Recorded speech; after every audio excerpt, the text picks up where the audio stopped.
Welcome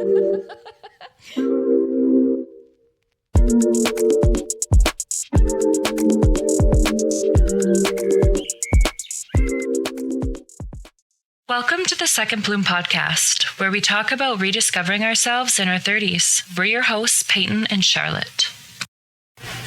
Hey friends, since Charlotte is off on an adventure, I want to bring you a special intentional microbloom episode. It's short, it's raw, and it's quick. Potent coffee break chat for your week. I hope you enjoy. And honestly, it feels kind of fitting that it's just me behind the mic today, because most of the time, as parents in the modern world, we feel like we're completely on our own anyways. We're navigating these massive, heavy generational shifts in isolation, trying to figure out the rules as we go. So I'm really grateful to have this quiet, intimate space to just sit and chat with you today. So here we go. I want to talk about gatekeeping the analog in a synthetic era. I was just thinking the other day about the streetlight rule. You weren't tracked by a GPS. You weren't paged by a smartwatch. You were just out there, living in the gaps of the afternoon. But here's the jagged edge of that nostalgia.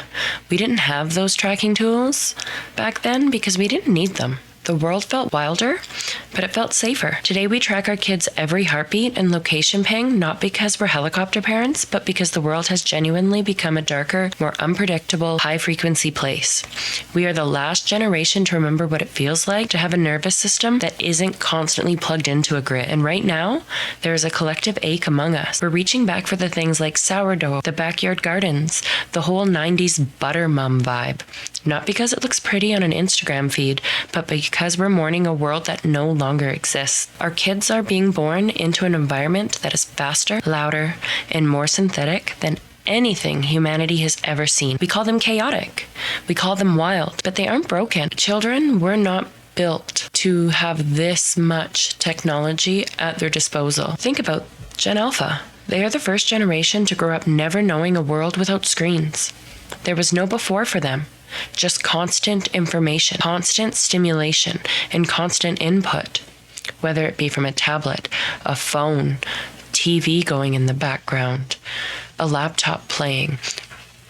I'm guilty of it as well. I'm looking around my living room right now at all of my daughter's toys, and almost every single one of them are electronic, with loud noises, flashing lights. They're normal moves at a breakneck speed that we never had to process at their age. There's a high-frequency systematic glitch.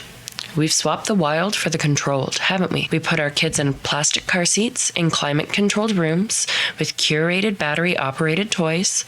We've naturally removed the dirt, the physical risk, and those long stretches of organic boredom, the very thing that used to give our biology a chance to settle. When you take a child and place them in a world of constant dopamine hits and instant load expectations, you get a systematic glitch. Their chaos isn't a behavioral problem, it's a biological mismatch. It's almost like a protest of the soul against a world that is vibrating at too high a frequency. And look, this isn't about spoiled kids, and I'm absolutely not here to shame or blame any parent for using technology. Let's be honest, my house is very digital. We live in a digital world that demands it. We are all just trying to survive the day. It's simply about a fundamental human truth. Human beings were never built to be plugged into a digital grid 24 hours a day. In a single day, our kids absorb more pure stimulation than previous generations faced in an entire week. Think back to your grandparents. How much stimulation and technology did they have? I'm not going to say that the mental weights or the challenges that they carried weren't heavy or hard, but they didn't have to deal with the overstimulation from technology 24/7. Their world is louder and faster. Their nervous systems are actively adapting to that place. The vast visuals, the instant feedback, the constant novelty. So naturally, when the screen goes off, waiting feels excruciatingly difficult. Repetition feels dull, and quiet boredom actually feels physically uncomfortable for children. When the real issue isn't even the stimulation itself, it's the absolute absence of recovery. Their brains rarely get a true quiet moment to just drop down, rest, and reset. And without that recovery, the internal pressure just keeps building. After screen time or after a long day out in the world, a child's nervous system needs active regulation, not more input.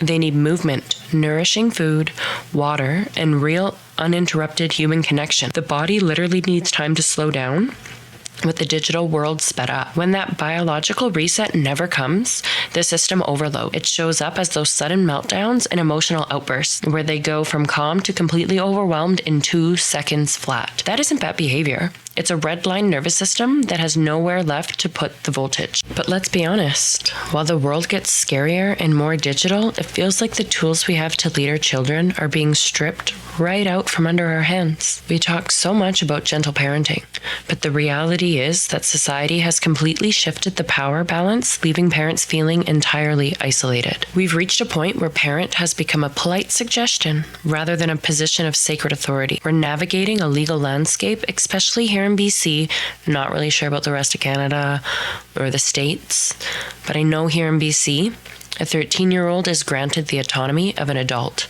but without a shred of the lived wisdom or brain development to handle it. If they walk out that door, guess what? The system says you have to let them. If they fall into the normalized traps of drug use or violence, your hands are legally tied. As a parent, you can't stop it. We aren't parenting soft because we want to. We are parenting in a system that criminalizes parental authority and normalizes chaos. We are burnt out because we are fighting a literal war for our children's lives, but we've been told we aren't allowed to carry a shield. Our children are paying the price for a world that gave them the steering wheel before they could even see over the dashboard. But if we are being completely honest with each other, and this is the part where we have to look in the mirror, we have to look at what they are seeing when they look at us. I saw a post the other day that completely stopped me in my tracks. After reading it, I sat there and had to think about how I am in a day.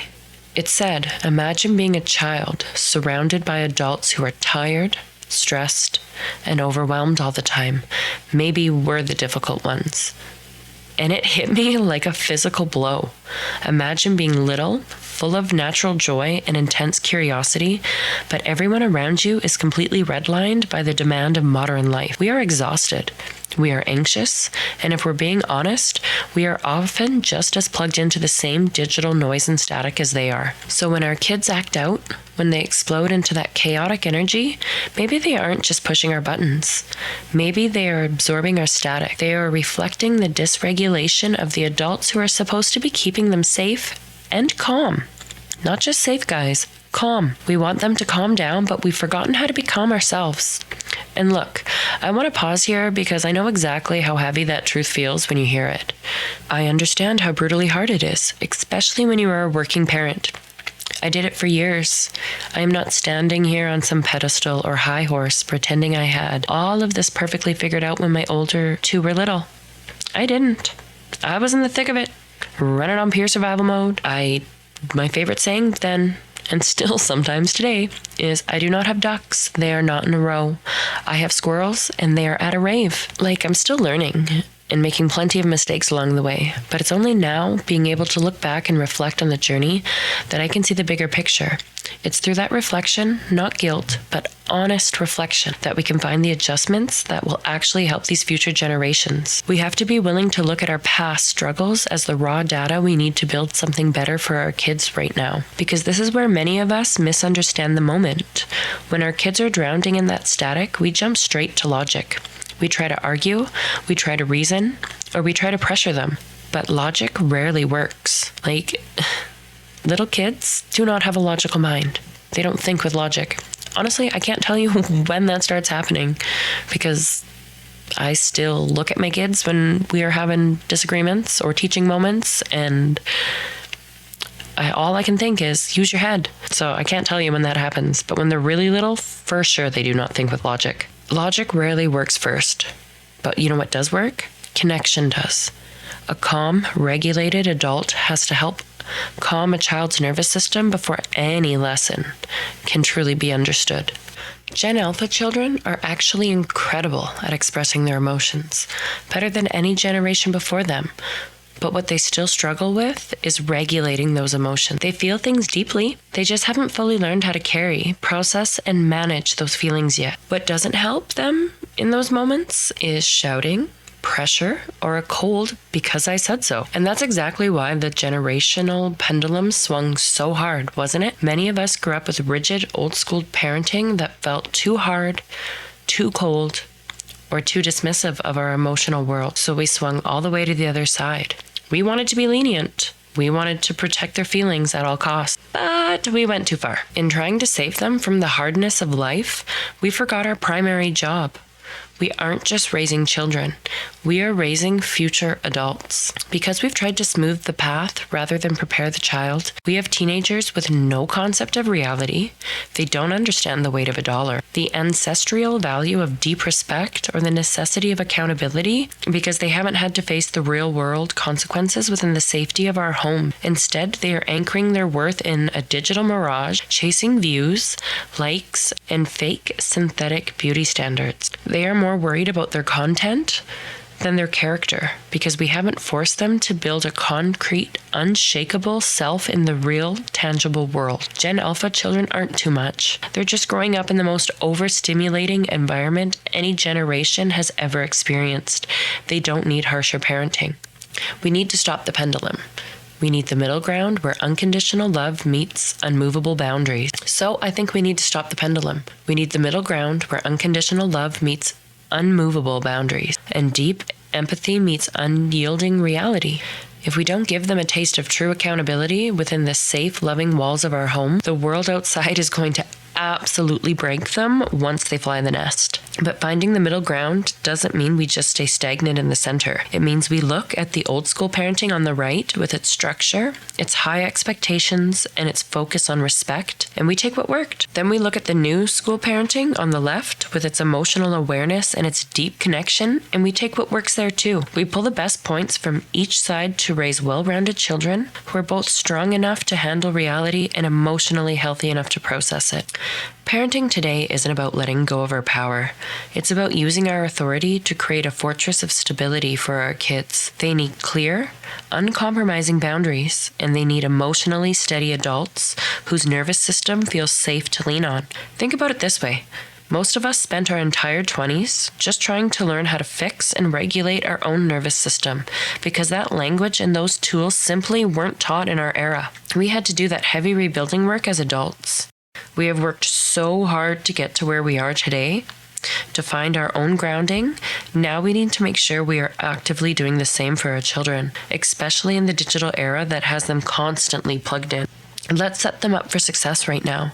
They shouldn't have to spend their 20s fixing something that should have already been built before they flew the coop. So guys, our kids aren't bad.